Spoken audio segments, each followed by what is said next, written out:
CDNP जिगमंड education में एक बार फिर से लेकर के आए हैं 12th क्लास के लिए फिजिक्स की ऑनलाइन क्लास। और इस क्लास में आज एक इम्पोर्टेंट क्वेश्चन देखेंगे। यह क्वेश्चन स्पेशली आपके न्यूमेरिकल्स पोर्शन को कवर करने के लिए और भी ज़्यादा इम्पोर्टेंट है, और अपने आप में भी यह क्वेश्चन इम्पोर्टेंट है एग्ज़ाम के हिसाब से। तो चलिए चलते हैं इसको देखने के लिए बोर्ड पर।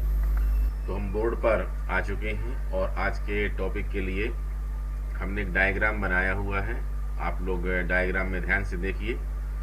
ये ए और बी टू मेटेलिक कंडक्टर हैं, मतलब दो धात्विक चालक हैं। ये हमने गोले ले लिए, स्फीयर ले लिए हैं, इनका नाम हमने ए और बी कर दिया है, ठीक है। और इन्हें टोटल आइसोलेट रखा गया है, मीन्स नीचे जो पिलर देख रहे हैं, रॉड देख रहे हैं, ये रॉड कैसी है, ये इंसुलेटर्स के रूप में है, मतलब ये यहाँ से चार्ज नीचे फिर फ्लो नहीं हो सकते हैं, ठीक है। तो ये टोटल ए और बी क्या बोल सकते हैं, आइसोलेट क्या मेटेलिक कंडक्टर, ठीक है। और अब हम क्या करते हैं, ए और बी में हमने क्या किया है, चार्ज दिया है। Given charge are Q1 and Q2, मतलब दिए गए आवेश कितने हैं इनको, Q1 और Q2 है, ठीक है। अब हम क्या करते हैं, और साथ ही साथ इनकी हम कैपेसिटेंस भी मान लेते हैं। इनकी कैपेसिटी कितनी है, इसकी है C1 है और इसकी कितनी है बोलिए, C2 है, समझ रहे हैं।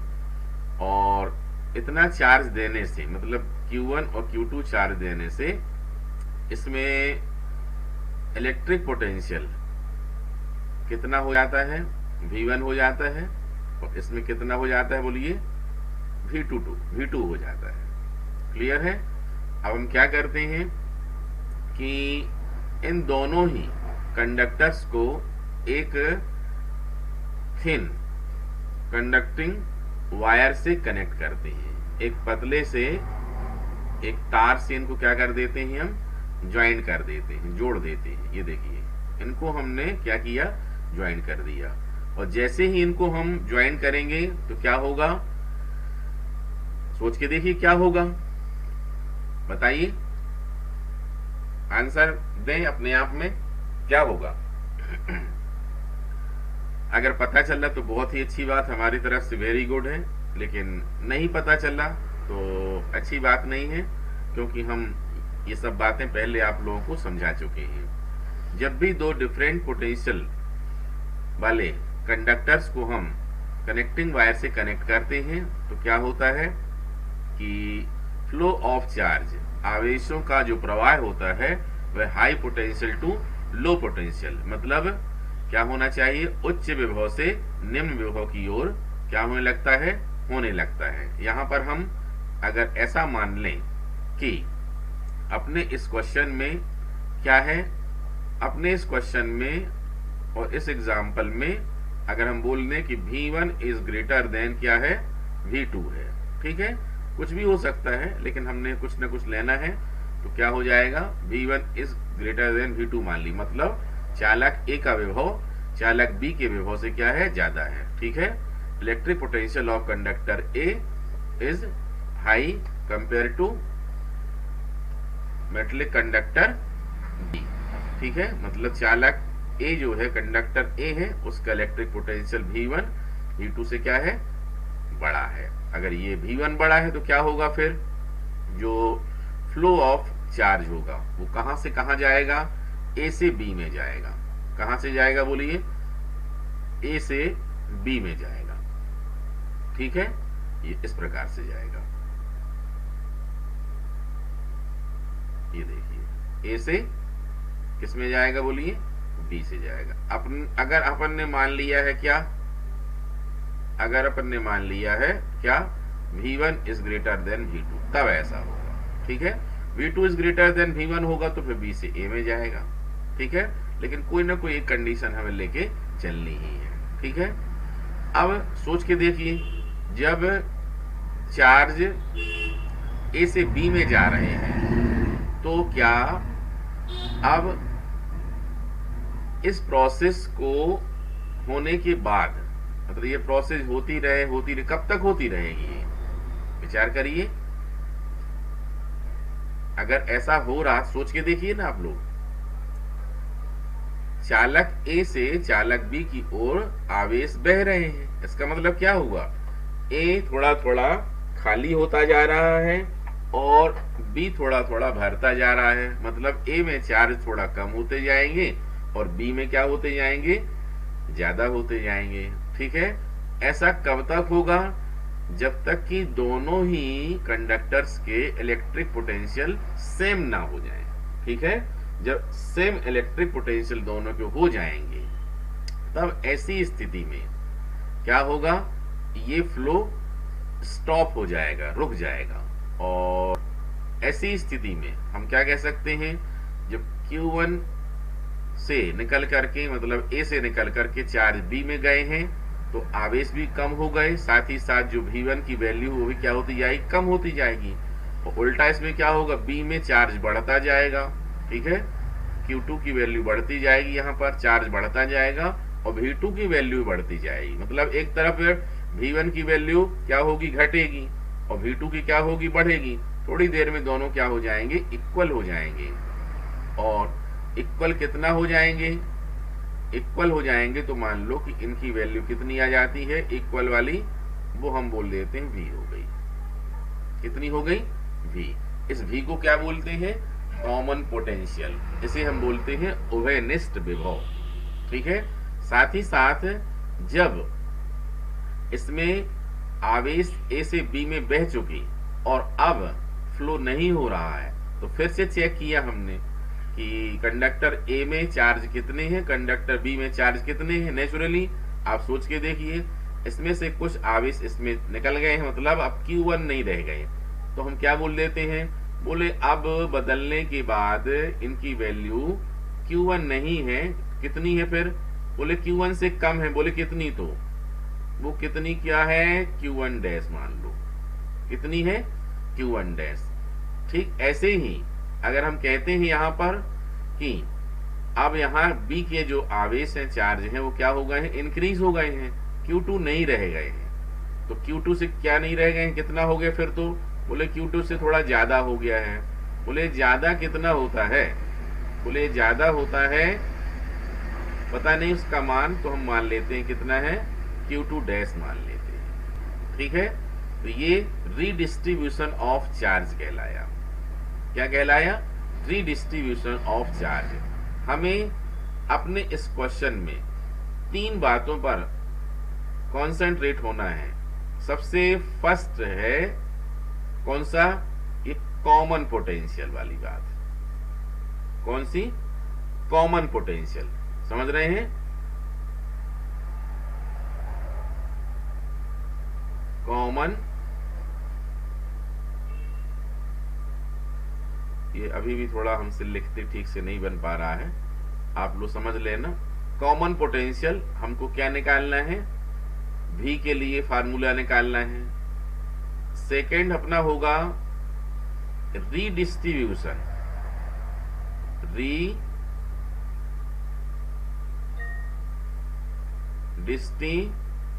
Redistribution of charge. Redistribution of charge क्या होगा, ये होगा Q1 डैश और Q2 डैश। इनका हम रेशियो निकाल के चेक करेंगे। ठीक है। और थर्ड पॉइंट होगा एनर्जी, टोटल एनर्जी। मतलब इनको कनेक्ट करने के पहले टोटल एनर्जी कितनी थी और कनेक्ट करने के बाद टोटल एनर्जी कितनी है। ठीक है। तो ये तीनों ही बातें हमें निकालनी है, तो हम इसको निकालेंगे। ठीक है। तो इसमें हम इसको 2 कंडीशन में पढ़ेंगे। सबसे पहले इसमें बिफोर ज्वाइनिंग देखेंगे और इसके बाद आफ्टर ज्वाइनिंग, मतलब जोड़ने के पहले, मतलब तार जोड़ने के पहले, ठीक है, और उसके बाद तार जोड़ने के बाद। तो शॉर्ट में क्या लिखा जाएगा, बिफोर ज्वाइनिंग, ठीक है, बिफोर ज्वाइनिंग, ठीक है। आप लोग समझ लेना, थोड़ा हमने पहले बतलाया है कि हाथ में इंजरी होने से लिखने में थोड़ा प्रॉब्लम है, तो राइटिंग थोड़ा ज़्यादा रफ ही आएगी, लेकिन फिर भी हम बोलते जा रहे हैं तो आप लोग उसको करेक्ट करके ही लिखेंगे, ठीक है। तो बिफोर ज्वाइनिंग हम इसमें फार्मूला कौन सा यूज करेंगे, इसमें एक ही फार्मूला है सबसे मेन, वो है C is equal to Q upon V, ठीक है। और दूसरा यूज करेंगे, अगर एनर्जी की बात होगी तो ये हमने निकाला था 1/2 CV स्क्वायर, ठीक है। ये 2 फार्मूले यूज होंगे और एक एक करके हम समझते हैं।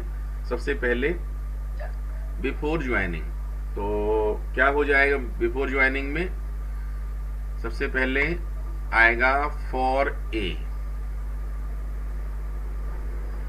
मतलब चालक ए के लिए, फॉर कंडक्टर ए, क्या होगा इसमें बोलिए, C1 is equal to Q1 upon V1, implies that इससे हमें वैल्यू निकालनी है Q1 की। Q1 इज इक्वल टू क्या हो जाएगा बोलिए, C1 V1 होगा। और इसके बाद हमें लिखना है क्या, फॉर B, क्या लिखना है, फॉर B।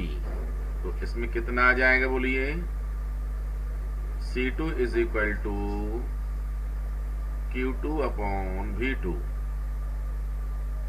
तो अब इसमें कितना आ जाएगा बोलिए, इसमें आ जाएगा Q2 is equal to C2 V2।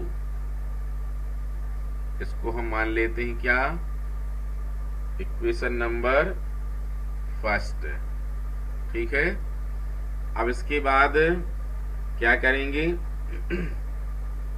इसके बाद हम आफ्टर ज्वाइनिंग भी कर सकते हैं, लेकिन उसके पहले टोटल चार्ज, टोटल चार्ज क्या होगा, टोटल चार्ज मतलब कुल आवेश कितना होगा, Q is equal to Q1 plus Q2। और इसमें चाहे तो हम वैल्यू लगा सकते हैं। Q इज इक्वल टू कितना होगा बोलिए, C1 V1 और C2 V2। इक्वेशन नंबर क्या कर दें, 2 कर दें। अब बिफोर के बाद क्या लिखना है अपन को, आफ्टर ज्वाइनिंग, ठीक है। आफ्टर ज्वाइनिंग वही बात लिखनी पड़ेगी अपन को, फॉर ए। और ए में क्या आएगा बोलिए, C1 is equal to Q1 के बदले कितना हो जाएगा बताइए, Q1 डैश हो जाएगा। ये देख लो डायग्राम बताया था हमने। और V1 के बदले कितना हो जाएगा, ये पोटेंशियल V, क्योंकि दोनों का कॉमन पोटेंशियल कितना हो जाता है, V हो जाता है। और अब इससे हम निकालेंगे Q1 डैश की value. Q1 dash is equal to कितना होगा बोलो, C1 V। और ऐसा ही फॉर B लिख देंगे हम, तो क्या आएगा बोलो, C2 is equal to Q2 dash upon V। Is implies that कितना आएगा बोलिए, Q2 dash is equal to C2 V। इसको इकट्ठा करके हम मान लेते हैं कितना, इक्वेशन नंबर क्या बोलो, 3। फिर वही टोटल चार्ज, कुल आवेश, हिंदी में कुल आवेश, कुल आवेश तो क्या लिखा जाएगा, क्यू ही लिखा जाएगा, ध्यान देना, क्योंकि इसका इसमें जा सकता है, मतलब इसका कम हुआ इसका ज्यादा हुआ, लेकिन टोटल तो वैल्यू वही रहेगी दोनों के मिला करके, तो क्यू ही लिखेंगे। क्यू इज इक्वल टू कितना होगा बोलिए, Q1 डैश और प्लस कितना बोलो, Q2 डैश, और Q1 डैश की वैल्यू कितनी है, ऊपर देख लो, C1 भी और प्लस C2 भी। अब चाहें तो हम क्या कर सकते हैं,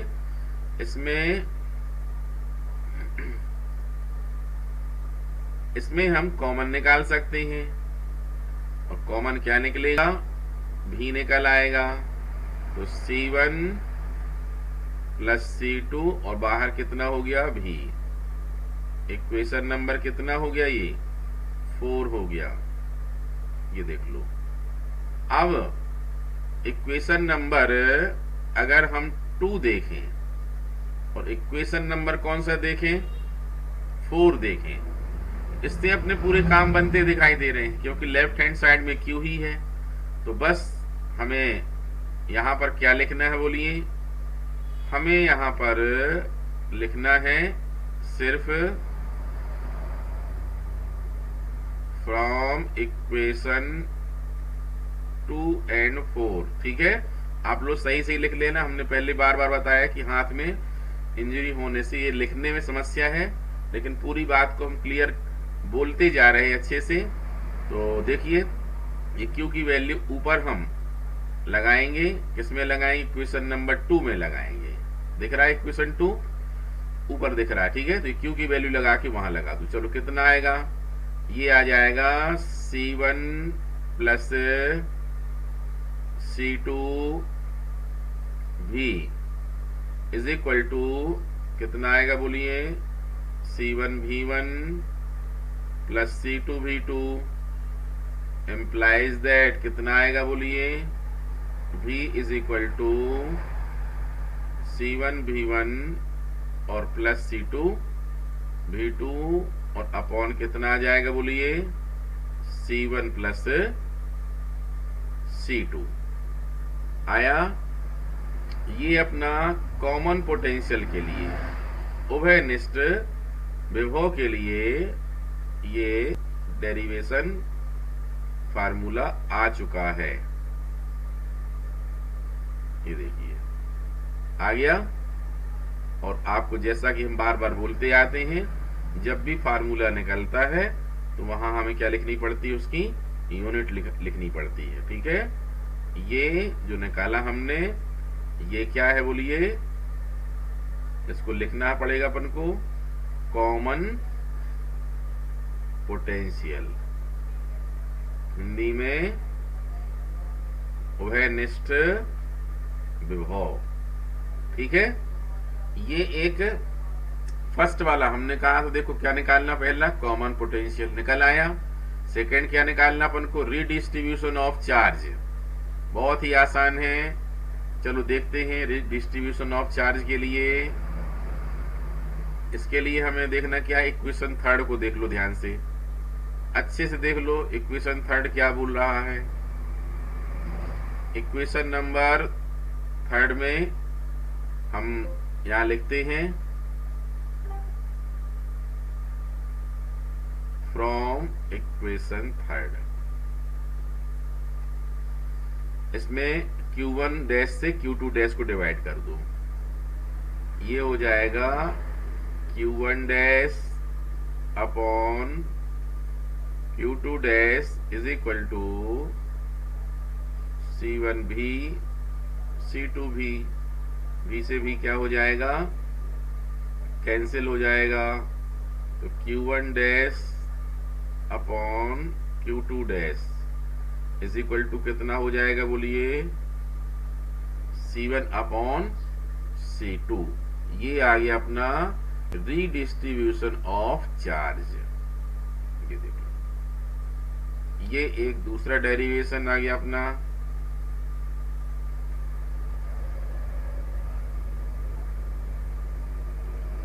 रीडिस्ट्रीब्यूशन ऑफ चार्ज, ठीक है। यहां पर अपन लिख भी सकते हैं। ये फर्स्ट वाला था और ये कौन सा है, second. Redistribution of charge, Hindi में आवेशों का पुनर्वितरण, आवेशों का पुनर्वितरण। ठीक है, ये आपको हमारी आवाज सुन करके आप लोग नोट कर लेना, जब इसको पूरा रिवाइंड करके नोट करना। अभी सिर्फ समझना है, ठीक है, सिर्फ समझना है, साथ साथ में पेन और कागज का उपयोग ना करें। लिखे नहीं सामने बैठ करके, नोट नहीं करें, कॉपी नहीं करें। इसको पहले आप सिर्फ समझिए अच्छे से, ठीक है। पेन कागज हो भी तो कॉपी नहीं करिए, उसको समझने की पूरी कोशिश करिए, ठीक है, उतारने की कोशिश नहीं करनी है।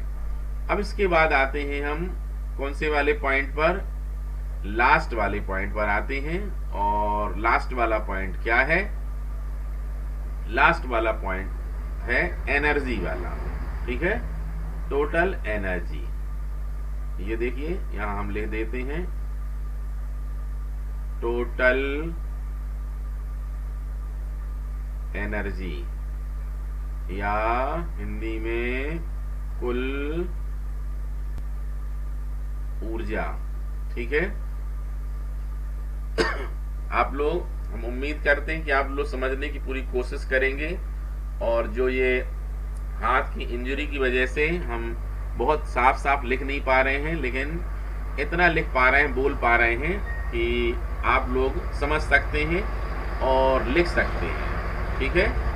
तो ये देखिए, अब टोटल एनर्जी के लिए सबसे पहले क्या करना है, बिफोर ज्वाइनिंग, फिर से वही बात आ जाएगी। ये अपना थर्ड वाला पॉइंट है ये, ठीक है। तो सबसे पहले क्या आएगा, बोलिए, बिफोर ज्वाइनिंग, हिंदी में जोड़ने के पहले, जोड़ने के पहले। अब जोड़ने के पहले क्या, फॉर ए, हिंदी में ए के लिए, ठीक है, जो भी लिखना है फॉर ए, इंग्लिश मीडियम के लिए, और हिंदी वालों के लिए ए के लिए। अब ए के लिए क्या होगा, एनर्जी, एनर्जी क्या होती है, ई। तो ए के लिए तो क्या लिख दिया अपन ने, ई ए इज इक्वल टू 1/2 सी भी स्क्वायर होता है, तो C1 और V1, ये लो हुआ। ये जो ऊपर इक्वेशन आए हैं, इनकी नंबरिंग जरूर करनी पड़ेगी अपन को, क्योंकि इनका यूज अभी आगे हमें करना पड़ेगा। इसको 5 बोल देते हैं, इसको 6 बोल देते हैं, ठीक है। 6 ने रिजल्ट क्या दिया है, देखा है आपने, redistribution of charge, the ratio of redistribution of charge is equal to ratio of their capacitance. मतलब आवेशों के पुनर्वितरण का अनुपात जो होता है, उनकी धारिताओं के अनुपात के बराबर होता है। मतलब आवेश जो बढ़ते हैं, रिडिस्ट्रीब्यूट होते हैं, वो उनकी कैपेसिटेंस के हिसाब से, उनकी कैपेसिटी के हिसाब से डिस्ट्रीब्यूट होते हैं। जिसमें ज्यादा होगा तो ज्यादा होगा, कम होगा तो कम होगा, ठीक है। तो ये इक्वेशन हो जाएगा 7, ठीक है। इसको लिख देते हैं, इक्वेशन नंबर कितना बोलिए, 7, ठीक है। अब क्या होगा, फॉर बी, मतलब किसके लिए, बी के लिए। तो बी के लिए क्या होगा, हिंदी में बी के लिए E B is equal to कितना होगा, 1/2 C2 V2 square. Equation number 8, total energy, total energy, Hindi वालों को कुल ऊर्जा, कुल ऊर्जा कितनी होगी? E is equal to E1 plus E2 होगी। अब बोलिए E is equal to E1 की वैल्यू कितनी होगी? 1/2 C1 square 1/2 C2 V2 square हो गई। चाहे तो कुछ कॉमन ले लें, लेकिन कोई अभी फिलहाल जरूरी नहीं है, बाद में भी करते रहेंगे। इसको इक्वेशन नंबर क्या कर देते हैं? 9। अब ये क्या था? बिफोर ज्वाइनिंग हुआ। अब हमें क्या करना है? बोलिए। आफ्टर ज्वाइनिंग, मतलब हिंदी में जोड़ने के बाद। अब जोड़ने के बाद क्या होगा? वही फिर से फॉर ए क्या लिखेंगे? बोलिए। FOR फॉर ए, मतलब ए के लिए EA। अब EA हो चुका है तो EA डैश कितना होगा? बोलिए। 1/2 C1। अब V1 नहीं होगा, जोड़ने के बाद कॉमन पोटेंशियल भी हो जाता है, तो कितना हो जाएगा? बोलिए। C1 V स्क्वायर हो जाएगा। अब फॉर बी के लिए क्या होगा? बोलिए। बी के लिए होगा EB dash is equal to 1/2 C2 V square. इकट्ठे भी कर सकते थे इक्वेशन, अगर ज्यादा बढ़ते जा रहे हैं तो इनको इकट्ठा करके दे सकते थे, लेकिन अब दे चुके हैं तो चलो कोई बात नहीं है। अब टोटल एनर्जी क्या लिखेंगे? बोलिए। टोटल एनर्जी, कुल ऊर्जा क्या होगी? पहले क्या थी बोलो? वो ऊपर लिखिए। E इज इक्वल टू, यहां क्या होगी? E dash is equal to, ठीक है। ये कितनी होगी? यहां पर EA प्लस EB लिखना था, यहाँ 1 2 लिख गया है, इसको आप लोग ठीक कर लेंगे। EA प्लस EB, और ऐसा ही यहां लिखना पड़ेगा। क्या लिखना पड़ेगा? EA dash plus EB dash. तो EA डैश क्या है?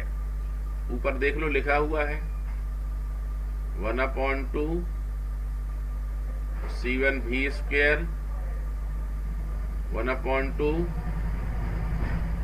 C2 V square. इसमें चाहो तो निकाल लो कॉमन, ठीक है। कितना कॉमन निकलेगा? 1/2 निकल आएगा। क्या निकल आएगा? 1/2, और V स्क्वायर भी निकल आएगा, तो V स्क्वायर को पीछे तरफ लिख देते हैं, फ्रंट में 1/2 लिख देते हैं।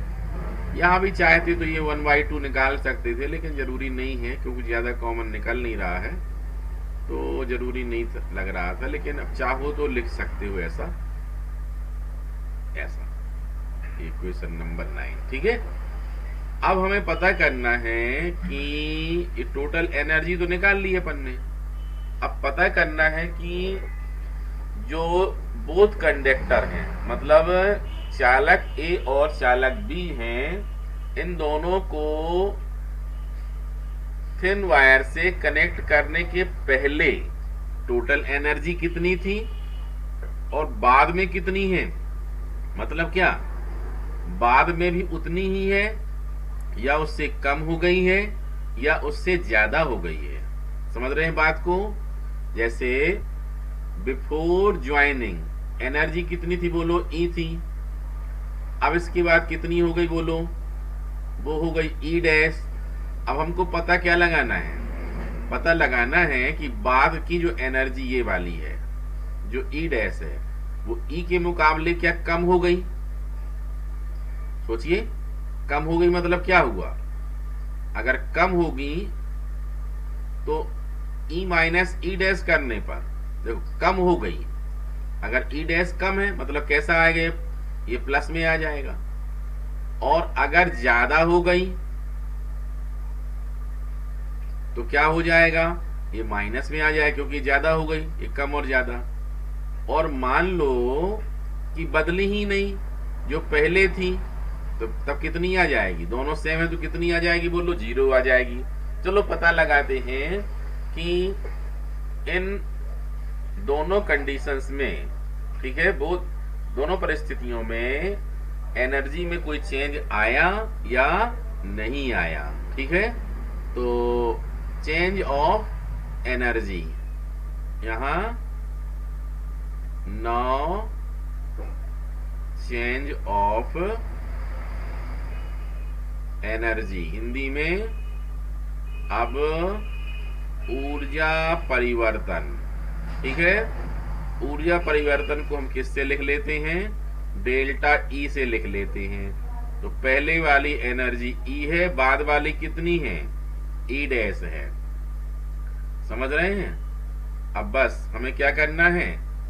ई और ई डैश की वैल्यू लगानी है। देख लो, ई की वैल्यू कितनी है? ई की वैल्यू 9 में लिखी है, और जो ई डैश की वैल्यू है वो कहाँ लिखी है? ये 12 में लिखी है। मतलब इसमें अपन किसका यूज करना है? 9 और 12 का यूज करना है, और ये वैल्यू लगा देनी है। चलो लगाते हैं। तो यहां से लिखते हैं, जगह ज्यादा चाहिए क्योंकि अपन को delta E is equal to, E की वैल्यू कितनी थी? 1/2 कॉमन निकाला था, याद होगा, ऊपर लिखा है C1 V1 स्क्वायर और C2 V2 स्क्वायर माइनस 12 वाला ऊपर ही लिखा है, देख लो, पढ़ के लिख दो। C1 प्लस से कितना बोलो? C2, इसके बाहर कितना हो गया बोलो? V square. अब क्या दिखता है इसमें? 1/2 तो दिख ही रहा है, तो उसको चाहो तो सेपरेट बाहर निकाल लो। अब यहां पर कितना है? यहां कोई कॉमन की बात आ ही नहीं रही है, तो जैसा लिखा है वही लिख देंगे हम। क्या लिखा है? C1 V1 square C2 V2 square minus C1 plus C2 आया। यहां पर हम V स्क्वायर के बदले V की वैल्यू लगाएंगे, जो कॉमन पोटेंशियल के लिए फार्मूला निकाला था अपन ने। ये देखिए, ये वाला, ठीक है, बाय इक्वेशन 5। ये वैल्यू हम यहाँ पर पुट कर देंगे। तो ये देखिए, यहाँ इसकी वैल्यू कितनी हो जाएगी? ये वैल्यू हो जाएगी C1 V1 plus C2 V2 upon C1 plus C2, और इसका कितना होगा? होल स्क्वायर होगा। ये ब्रैकेट क्लोज किया हमने। यहाँ आपको लिखना है बाई इक्वेशन 5, समीकरण 5 से। ठीक है, अब इसके बाद इसको सिंप्लीफाई करना है। तो ये देखिए, implies that delta E is equal to 1/2। ठीक है, यहां पर देखिए, समझने की कोशिश करेंगे। ये क्या लिखा है? Whole square. होल स्क्वायर का मतलब ये ऊपर वाले का भी होल स्क्वायर होगा और नीचे वाले का भी होल स्क्वायर होगा। और यहाँ पर C1 प्लस C2 फिर से लिखा है, तो होल स्क्वायर में से ये एक क्या हो जाएगा? ये कैंसिल हो जाएगा। ठीक है, तो नीचे सिर्फ क्या बचेगा? C1 प्लस C2 बचेगा। तो ये पूरा का पूरा हम क्या लेते हैं? एलसीएम ले लेते हैं। क्या ले लेते हैं बोलिए? ये एलसीएम ले लिया हमने। एलसीएम कितना लिया हमने? C1 प्लस C2 ले लिया। अब ये C1 प्लस C2 का मल्टीप्लाई इसमें होगा, तो पहले बारी बारी से करिए, C1 का दोनों में करिए, कितना आएगा बोलो, C1 स्क्वायर V1 स्क्वायर। अब इसमें C1 का करो तो कितना आएगा बोलो, C1 C2 और V2 स्क्वायर हो गया।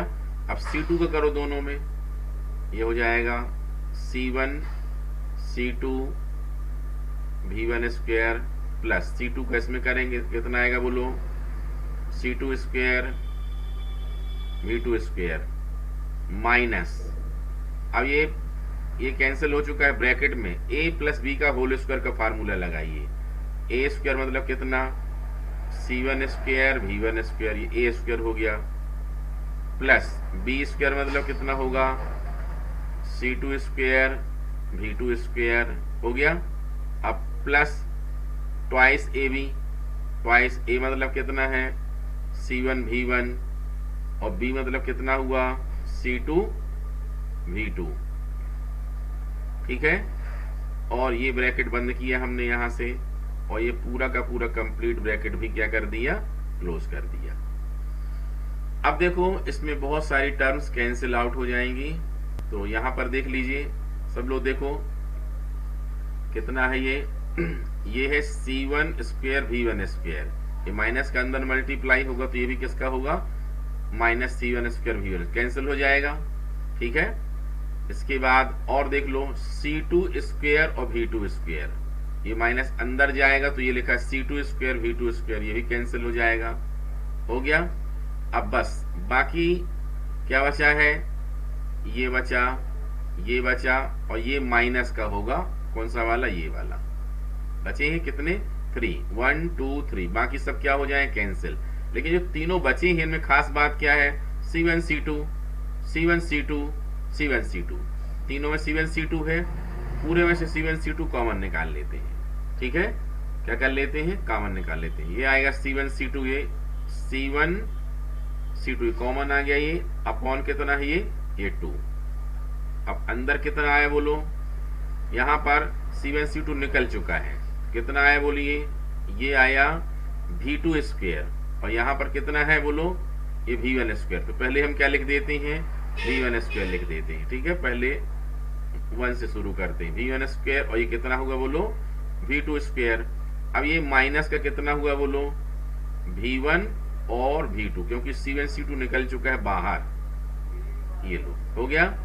अब इसके बाद समझने की कोशिश करो आगे, अब कितना आएगा बोलो, अब आ जाएगा अपना delta E is equal to, देख रहे हैं ये क्या है, ये a माइनस बी का whole square, a square plus B square minus ये 2 छूट गया है यहाँ पर, ये देख लो यहाँ 2 लिखा है, ट्वाइस ए बी कितना हो जाएगा बोलो, और अपॉन में कितना है ये C1 और प्लस C2, तो इसको भी लिख लो C1 plus C2, C1 plus C2। अब पूरा अरेंज करते जमाते हैं, ठीक है। तो ऊपर कितना है बोलो, C1 C2, अपॉन में कितना है बोलो, ये ट्वाइस है ये, और C1 प्लस C2 ये लिख दिया। अब इसके बाद अंदर क्या, यहाँ क्या बचा बाद में, a माइनस बी का होल स्क्वायर, मतलब V1 माइनस V2 का होल स्क्वायर, ठीक है।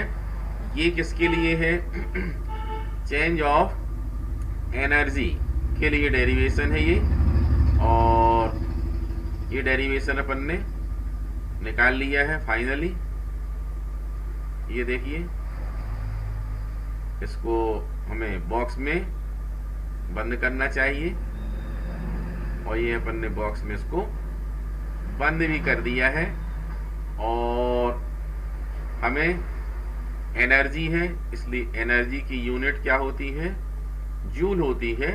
तो यहां पर क्या लिखना है बोलो, ये जूल लिख देना है, ठीक है। अब ये इक्वेशन जो भी आया है, कितने इक्वेशन हुए थे अपने, 12 हो चुके थे, कितने हुए थे 12, इसको क्या बोलेंगे 13 बोल सकते हैं, क्या बोलेंगे 13। अब आपको देख के बताना है, हमने शुरू में क्या बोला था कि जो E माइनस E डैश की वैल्यू, मतलब E माइनस E डैश हम क्या लिख के चल रहे हैं, डेल्टा E लिख के चल रहे हैं। बताया था, डेल्टा ई की वैल्यू अगर क्या हो, प्लस में आए तो हम क्या समझेंगे, एनर्जी कम हुई है, और अगर ये माइनस में आए तो क्या बोलेंगे, एनर्जी बढ़ गई है आफ्टर ज्वाइनिंग। और अगर जीरो आ जाए तो क्या बोला था हमने कि एनर्जी चेंज हुई ही नहीं है। तो आपको बताना है कि जो राइट हैंड साइड में आया है ये प्लस है कि माइनस है, सोच के बताइए, सोचिए ये प्लस होगा कि माइनस होगा, ये प्लस होगा। क्यों होगा, क्योंकि सिंस या चूंकि ऐसा भी लिख सकते हैं, सिंस C1, C2 ये क्या है, ये कैपेसिटेंस है, ये कभी नेगेटिव नहीं होते हैं। ये आपने कभी सुना है कि बाल्टी की धारिता ऋण 5 लीटर है, उसमें ऋण 5 लीटर पानी आता है, नहीं सुना है ना। मतलब कैपेसिटी, कैपेसिटेंस क्या है, क्या है, नेवर नेगेटिव, मतलब ये ऋणात्मक नहीं होते हैं, ये सदैव क्या होती हैं, धनात्मक होती हैं। और 2 तो पॉजिटिव ही लिखा हुआ है। साथ ही साथ कोई भी होल स्क्वायर टर्म्स जो होती है वो ऑलवेज पॉजिटिव होती है, मतलब कोई भी पूर्ण वर्ग है, जैसे आप ऐसा भी लिख दें -2 का भी होल स्क्वायर लिखें तो कितना आता है, वो +4 ही आएगा ना, इसलिए ये भी क्या होगा, पॉजिटिव होगा। मतलब क्या बोल सकते हैं, V1 - V2 का होल स्क्वायर, ये भी क्या है बोलो, पॉजिटिव है। अब जब पूरा का पूरा पॉजिटिव हो गया तो इसका मतलब क्या हुआ, इम्प्लाइज दैट डेल्टा ई ये क्या हो जाएगा, ये पॉजिटिव हो जाएगा, मीन्स 0 से बड़ा हो जाएगा। इसका मतलब क्या हुआ, डेल्टा ई का मतलब क्या था बताइए जरा, डेल्टा ई का मतलब था E - E dash is greater than क्या बोलो, 0। और इसका मतलब क्या हुआ, इसको इस तरफ कर दें अगर तो क्या बोला जा सकता है, E is greater than E dash, मतलब शुरू में एनर्जी ज्यादा थी, बाद में क्या हो गई, एनर्जी कम हो गई।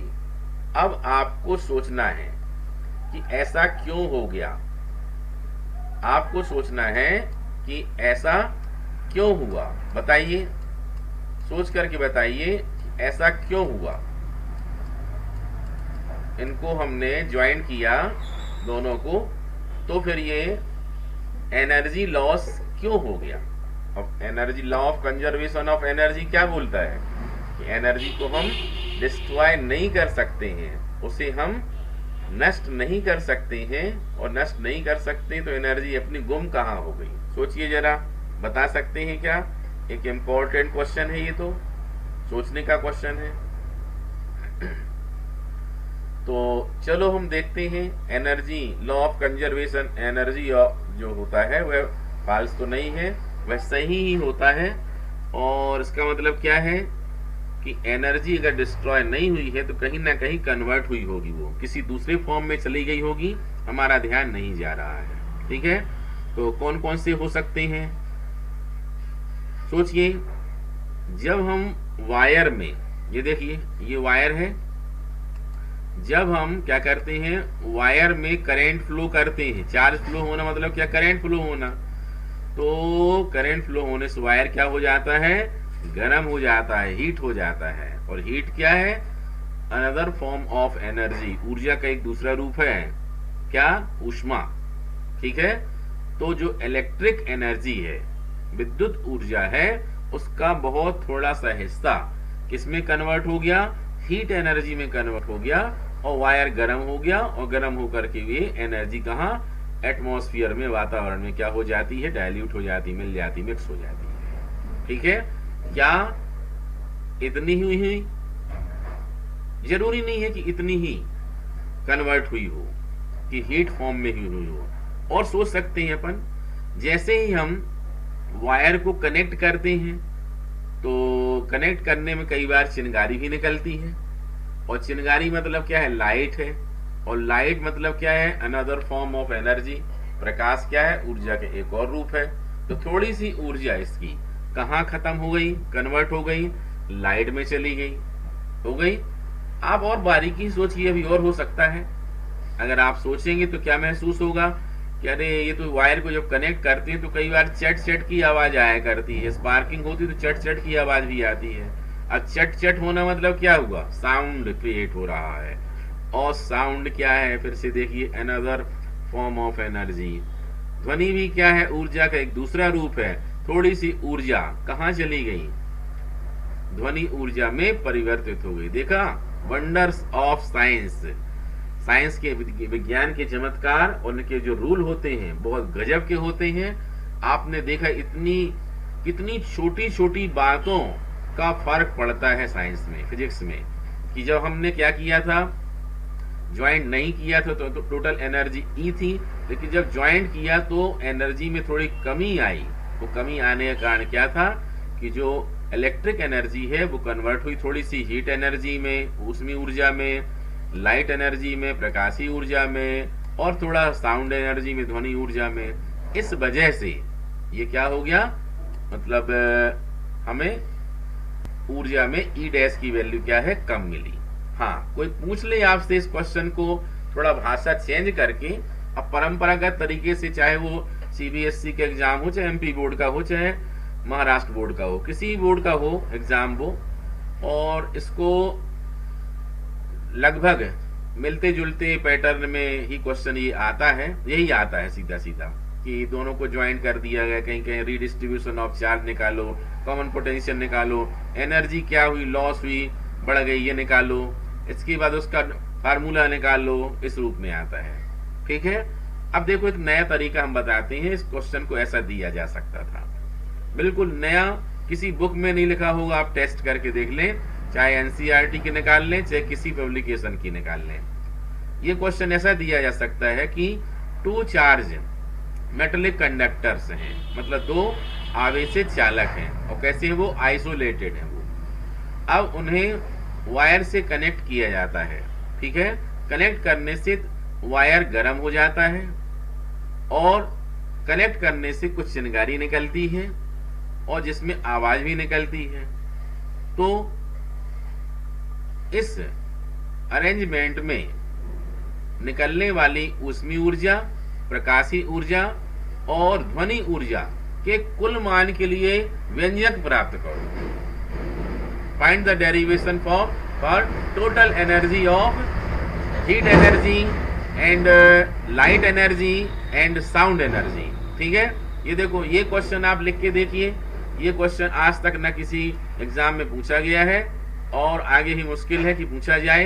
कोई सोचे तो पूछ सकता है, लेकिन लोग बस परंपरागत तरीके से पढ़ाते जाते हैं, जो बुक में लिखा हुआ है वही पढ़ लिया, और एक एक करके पढ़ना शुरू कर दिया, और वही लिखाना शुरू कर दिया, और पेपर सेट भी उसी से हो जाते हैं। ठीक है, लेकिन फिर भी हमें इनोवेशन, कुछ नया नया सोचना चाहिए। साइंस में नई नई बातों का विकास करिए, और विज्ञान के पढ़ने का उद्देश्य भी होता है कि आज आप अच्छी लर्निंग करेंगे, अच्छे व्यू से पढ़ेंगे, तो आगे चल के आपके अंदर साइंटिफिक व्यू जनरेट होंगे, और आगे चल करके आप भी वैज्ञानिक बन सकते हैं। ठीक है, तो चलिए अब यह क्वेश्चन किस प्रकार से पूछा जा सकता है हम बोल देते हैं, आप लोग इसको नोट कर लेना। ठीक है, तो इसमें इंग्लिश मीडियम में ये क्वेश्चन क्या होगा, क्वेश्चन होगा कि to isolated charge conductors are connected by a conducting wire। ठीक है, then find the derivation of first होगा कॉमन पोटेंशियल, ये कॉमन इलेक्ट्रिक पोटेंशियल, सेकंड होगा रीडिस्ट्रीब्यूशन ऑफ चार्ज, और थर्ड होगा लॉस ऑफ एनर्जी। या यही थर्ड वाला पॉइंट बनेगा जो हमने अभी आपको बोल के बताया था कि total energy of sum of heat energy, light energy and sound energy. ठीक है, हिंदी में यह प्रश्न इस प्रकार से होगा, जब दो पृथक्कृत आवेशित चालकों को किसी संयोजन तार से जोड़ा जाता है तब निम्नलिखित व्यंजक प्राप्त करो। पहला है उभयनिष्ठ विभव, दूसरा है आवेशों का पुनर्वितरण, और तीसरा है क्या, ऊर्जा हानि के लिए व्यंजक। ठीक है, अब इसको आपको क्या करना है, लिखना है। सबसे पहले आप डायग्राम बनाएंगे और डायग्राम बनाने के बाद आपको थोड़ा सा लैंग्वेज लिखनी पड़ेगी, वो हम बोलते जा रहे हैं लिखने में क्योंकि बहुत असुविधा है हमको। तो इंग्लिश मीडियम वाले नोट करें पहले इसको। When two isolated charge conductors A and B are connected by a conducting wire, the charge always flow. The charge लिखा, the charge always flows from the conductor at high potential. Bracket में आप इसको V1 कर लें, to the conductor of low potential, bracket में आप क्या कर लें V2। ठीक है। The flow of charge continue till both the conductors acquire the same potential, bracket में करिए V। ठीक है। Here V is known as, लिखते चलिए, here V is known as common potential of both conductors। Full stop के बाद आएंगे, लिखिए thus when the two charge conductors are joined together there is redistribution of charge but the total charge always remains the same। ठीक है। अब यही बात अगर हिंदी वालों को लिखना है तो आप लिख सकते हैं क्या, जब दो पृथककृत आवेशित चालकों A और B को किसी संयोजन तार से जोड़ा जाता है तो आवेशों का प्रवाह सदैव उच्च विभव, ब्रैकेट में करिए V1, उच्च विभव V1 वाले चालक से निम्न विभव, ब्रैकेट में V2 वाले चालक की ओर होने लगता है। यह प्रवाह तब तक होता रहता है जब तक कि दोनों ही चालकों के विद्युत विभव बराबर न हो जाएं। विद्युत विभव के बाद ब्रैकेट में भी कर लें, विद्युत विभव भी बराबर न हो जाएं। यहाँ पर V को उभयनिष्ठ विभव कहा जाता है। इस प्रकार से हम देखते हैं कि जब दो आवेशित चालकों को जोड़ा जाता है तो उसमें आवेशों का पुनर्वितरण होता है किंतु कुल आवेश का मान एक ही होता है। ठीक है। अब स्टैंजा चेंज करेंगे, इंग्लिश में लिखेंगे, क्या लिखेंगे, let the capacitance of conductor A and B are respectively C1 and C2 given charges Q1 and Q2। ठीक है। respectively on them their potential become V1 and V2 respectively। ठीक है। हिंदी में लिख लो, माना कि दो आवेशित चालक A और B हैं जिनकी धारिताएं क्रमशः C1 और C2 हैं, इन्हें क्रमशः Q1 और Q2 आवेश दिया जाता है जिससे इनके विभव क्रमशः V1 और V2 हो जाते हैं। लिख लिया। अब इतना लिखने के बाद ये सामने लिखा हुआ है जो हमने अपने स्क्रीन में लिखा हुआ है, ये यहाँ से देखिए बिफोर ज्वाइनिंग से शुरू करना है आप लोगों को। ठीक है। कहाँ शुरू करना है, बिफोर ज्वाइनिंग शुरू करना है, यहाँ से देखिए। और हमने पहले ही बोला है अगर पढ़ने में प्रॉब्लम हो तो रिवाइंड करके आप लोग फिर से सुन लेना इसको। और ये पूरा का पूरा आपको लिखते चलना है, ये पूरा कंटिन्यू रखना है लास्ट तक बिल्कुल। ये लिखते चलना है, ये लिखते चलना है, ये लिखना है, ये लिखना है, ये लिखना है और ये पूरा का पूरा लिख लेना है ये। ठीक है। ये लो, ये कंप्लीट हो जाएगा। फिर भी अब ये हिंदी मीडियम के वालों के लिए अगर इसमें थोड़ी असुविधा होती है तो ये हम अलग से भी और एक बार लिखा था ये, और ये अभी जो बोला हमने उससे बेहतर तो नहीं है, फिर भी चाहो तो ये लिख सकते हो। इसमें हमने क्वेश्चन भी लिखे हैं ये और उनके आंसर भी है। ये क्वेश्चन यही वाला है, ये देखिए। इसको हम एक बार दिखा देते हैं, लेकिन ये एक ही मीडियम में हो पाया था। टाइप करना और लिखना बहुत टाइम लगता है, हाथ में प्रॉब्लम भी है, फिर भी ये लिखा था। लेकिन ये देखिए ये, ठीक है। तो इस प्रकार से ये इसमें 3 डेरिवेशन है, आप लोग उनको तैयार करिए अच्छे से और इसके बाद फिर आपको बढ़िया बिना देखे भी लिखना है और कंप्लीट करना है। ठीक है, उम्मीद है यह क्वेश्चन आपने अच्छे से समझा और इसके जो फार्मूले बॉक्स में हमने बंद किए हैं उनको आप अलग से अपनी मेमोरी बॉक्स में रखेंगे, जो कि आंकिक प्रश्नों के लिए बहुत ही ज़्यादा उपयोगी हैं और उनसे रिलेटेड आंकिक प्रश्न भी, न्यूमेरिकल्स भी सॉल्व करेंगे। तो आज के लिए इतना ही, कल फिर से नए क्वेश्चन के साथ मिलेंगे। तब तक अपना ध्यान रखें।